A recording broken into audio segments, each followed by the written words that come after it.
Hi, my name is Ron Wills, and this is the Big Idea podcast powered by the National Association of Business Owners and Entrepreneurs. Today's topic are the challenges to growth in the small to mid-size business. Today's guest is Tim Touchette of Attache Corporate Housing out of Washington, D.C. Tim, tell us a little bit about yourself and a little bit about your company. Ron, thanks for having me on. It's an honor to be here and talk about all things business. I have a residential property management company that specializes in furnished monthly rentals. We target business travelers. Been doing it just about 20 years here in DC. Yeah, I was very impressed with your website, which is what I'm going to look here, stayattache.com. Yes, that's correct. Really impressive. You got a number of properties. How many do you have throughout DC right now? We're about a 275. We're well above 300 prior to that global pandemic thing. So we've taken a little bit of a hit, but we seem to be bouncing back, and it's really exciting times right now.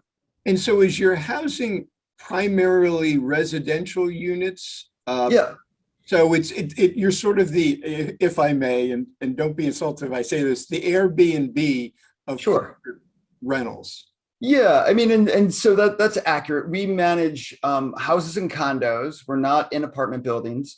And, a couple differentiators. We don't rent for less than 30 days. So our average stay is between 3 and 4 months. A lot of people who are relocating here or here on work assignments. We also work with insurance.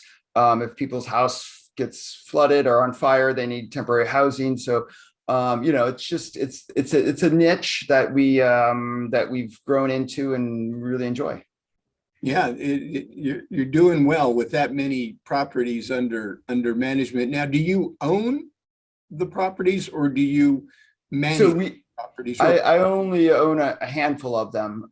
It's primarily a lot of one property, one owner. We have some owners that have multiple properties, and we also work with developers for small to mid-sized buildings that we rent out. Yeah, it's impressive business. Now, when we had talked about this and challenges to growth, you had mentioned, like so many people do, that, you're trying to grow market share, you're expanding your customer base, and it really sort of boils down to sales and how to grow that. What are some of the challenges that you've come up with? Well, so for us growing our sales, one aspect of our business model is that we have a supply side inventory, meaning we have our inventory and then we go out and talk to companies, really, here's what we have, versus a lot of companies will call up a business and say, what is your need for furnished housing? And they'll say, maybe I need something down by Nat Stadium, a studio for this time and this time. And then they'll go to an apartment community and kind of build it. So our challenge is, hey, here's our inventory. Does this match what you're looking for? And sometimes yes, sometimes no. In certain situations, we can go out and build it. But typically our sales approach is an awareness campaign of, hey, we're here. We've got, no cookie cutter properties. All of our properties are different from the rest. And, we carry a lot of personality, customization. Our tagline is joy in every stay. And we really try to cater to connecting, providing comfort and choice to our business travelers so that they feel as much as at home when they're not at home. So it's then filling your challenge, or one of your challenges is filling the capacity that you've got available right now. That's correct. And it sounded like there's a little bit of a educational process with your clients and potential clients.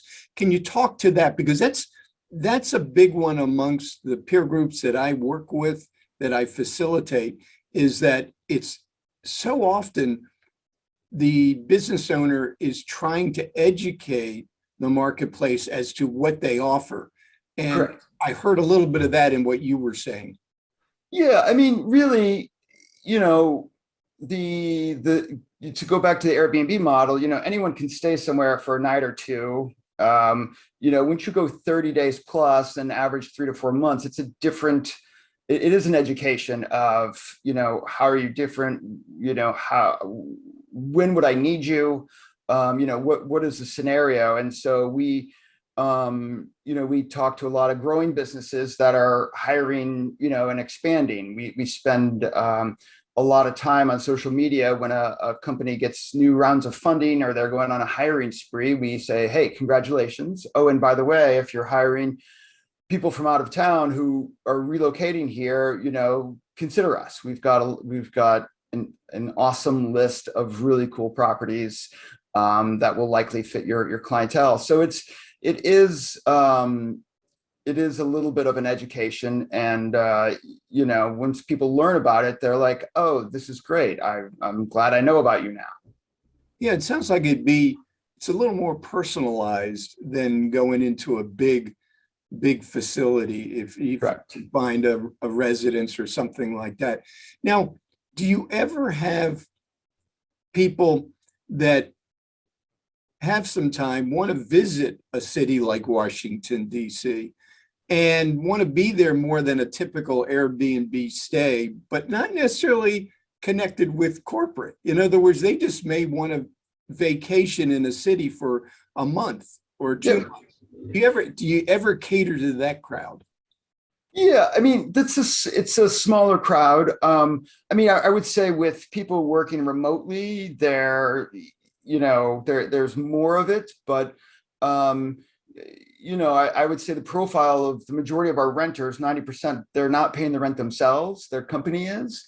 But you do get roughly 10% of people who are here to explore the city, spend time. If you commit for 30 days, our rates are typically 30 to 40% less than a nightly rate.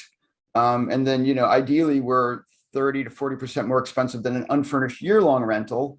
And so we kind of cater to that niche in between. And it's, it's the flexibility. If people are like, oh, I got to sign a 12-month lease and then move, pay for moving and all that. And a lot of times people are like, oh, this is so easy. I just come in and, just bring my luggage, my laptop, and I'm here. And, a lot of people will use it. I mean, we've had people who will try out different neighborhoods. They'll do, a month in Capitol Hill and then try Georgetown and then, just try different areas to see, what their neighborhood is like. And it's fun that we get to help them out with that.